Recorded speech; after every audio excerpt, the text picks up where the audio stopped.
오늘 하나님께서 우리에게 주신 말씀은 이사야 9장 1절에서 7절입니다. 하나님의 말씀을 봉독합니다. 전에 고통받던 자들에게는 흑암이 없으리로다. 옛적에는 여호와께서 스불론 땅과 납달리 땅이 멸시를 당하게 하셨더니 후에는 해변길과 요단 저쪽 이방의 갈릴리를 영화롭게 하셨느니라. 흑암에 행하던 백성이 큰 빛을 보고 사망의 그늘진 땅에 거주하던 자에게 빛이 비치도다. 주께서 이 나라를 창성하게 하시며 그 즐거움을 더하게 하셨으므로 추수하는 즐거움과 탈취물을 나눌 때의 즐거움같이 그들이 주 앞에서 즐거워하오니 이는 그들이 무섭게 맨 멍에와 그들의 어깨의 채찍과 그 압제자의 막대기를 주께서 꺾으시되 미디안의 날과 같이 하셨음이니이다. 어지러이 싸우는 군인들의 신과 피 묻은 겉옷이 불에 섭같이 살라지리니 이는 한 아기가 우리에게 낳고 한 아들을 우리에게 주신 바 되었는데 그의 어깨에는 정사를 메었고 그의 이름은 기묘자라 모사라 전능하신 하나님이라 영존하시는 아버지라 평강의 왕이라 할 것임이라. 그 정사와 평강의 더함이 무궁하며 또 다윗의 왕자와 그의 나라에 군림하여 그 나라를 굳게 세우고 지금 이후로 영원히 정의와 공의로 그것을 보존하실 것이라. 만군의 여호와의 열심히 이를 이루시리라. 아멘. 오늘 말씀의 제목은 예수 그리스도 어둠 속에 비친 빛입니다. 이사야 선지자는 지금 가장 어두운 자리에서 가장 밝은 소망을 선포합니다. 그가 바라보는 곳은 스불론과 납달리입니다. 이 지역은 지리적으로 이방 민족과 맞닿아 있었고 무엇보다 아수르의 침략이 가장 먼저 가장 깊게 스며든 곳이었습니다. 정치적으로는 짓밟혔고 영적으로는 혼합주의에 물들었으며 백성들의 삶에는 패배감과 두려움이 일상이 되었습니다. 이사야는 이곳을 한마디로 흑암의 땅, 사망의 그늘진 땅이라 부릅니다. 그러나 하나님은 바로 그 땅을 향해 뜻밖의 선언을 하십니다. 2절 말씀을 봅니다. 흑암에 행하던 백성이 큰 빛을 보고 사망의 그늘진 땅에 거주하던 자에게 빛이 비치도다. 이 빛은 상황이 조금 나아질 것이라는 정도의 희망이 아닙니다. 본문에서 큰 빛은 하나님 자신이 개입하시는 구원의 사건을 가리킵니다. 인간이 어둠을 헤쳐나오는 것이 아니라 하나님이 어둠을 깨뜨리며 들어오시는 빛입니다. 그 결과는 무엇입니까? 3절 말씀을 봅니다. 주께서 이 나라를 창성하게 하시며 그 즐거움을 더하게 하셨으므로 추수하는 즐거움과 탈취물을 나눌 때의 즐거움같이 그들이 주 앞에서 즐거워하오니 추수의 기쁨은 결실의 기쁨이고 전리품의 기쁨은 전쟁이 끝났다는 안도의 기쁨입니다. 즉 하나님이 주시는 구원은 잠깐 웃고 마는 위로가 아니라 삶의 방향과 감정을 근본적으로 바꾸는 기쁨입니다. 그 이유를 다음과 같이 소개합니다. 4절 말씀을 봅니다.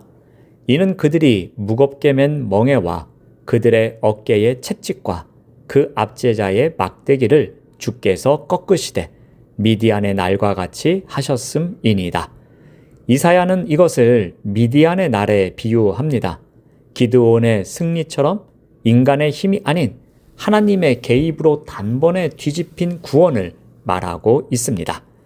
마침내 구원의 완성을 선포합니다.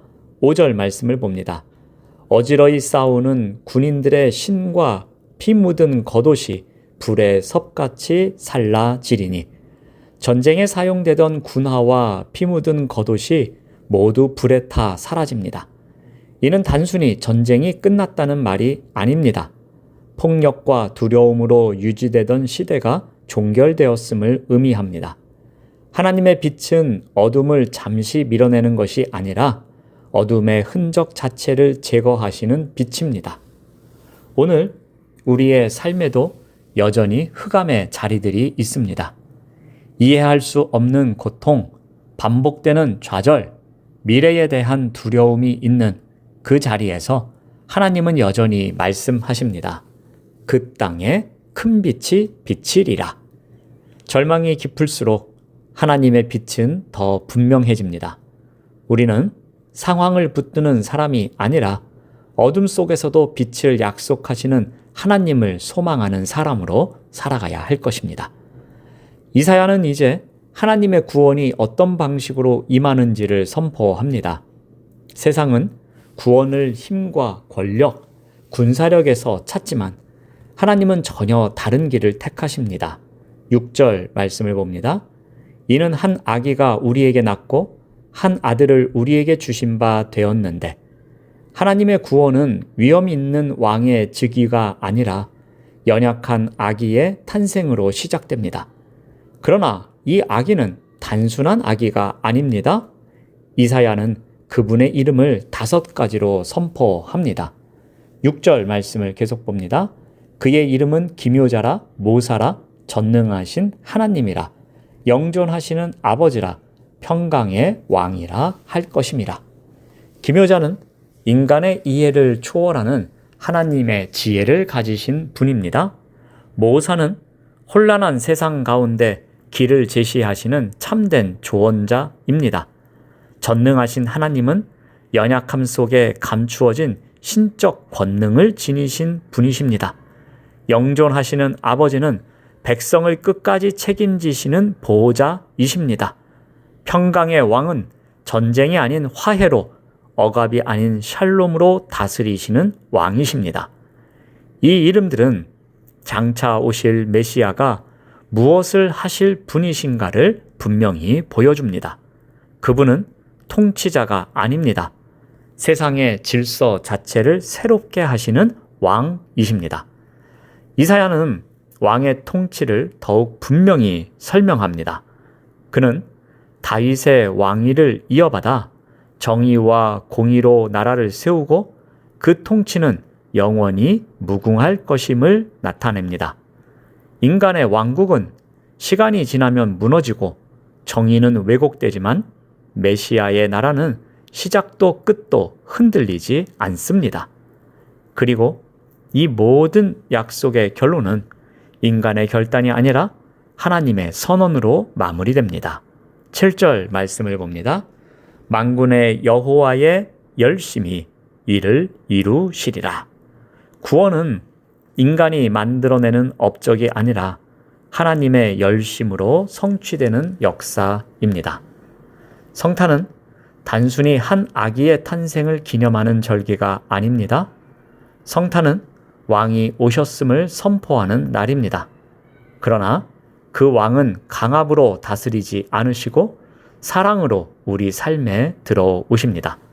그러므로 성탄을 맞이하는 우리의 신앙적 응답은 분명합니다. 한 아기로 오신 평강의 왕을 내 삶의 왕으로 모시고 그분의 통치에 기꺼이 순종하기로 결단하는 것입니다.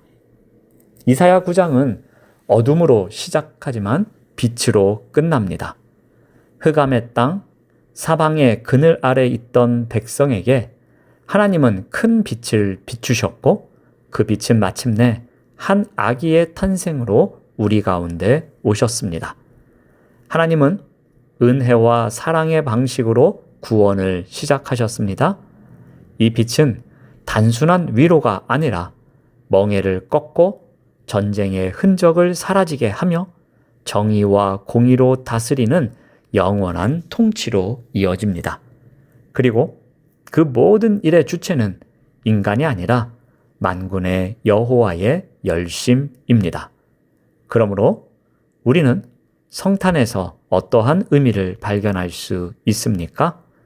평강의 왕으로 오신 예수 그리스도를 내 생각 위에, 내 선택 위에, 내 삶의 중심에 모실 때 비로소 우리의 어둠 속에도 그 빛이 실제가 되는 것입니다.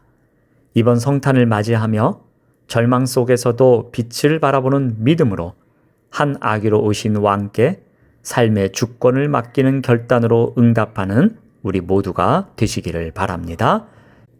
기도하겠습니다. 하나님 감사합니다. 평강의 왕으로 오신 예수 그리스도께 삶의 주권을 맡기는 결단으로 응답하는 삶을 살아가도록 인도하여 주시옵소서. 예수님의 이름으로 기도드립니다. 아멘.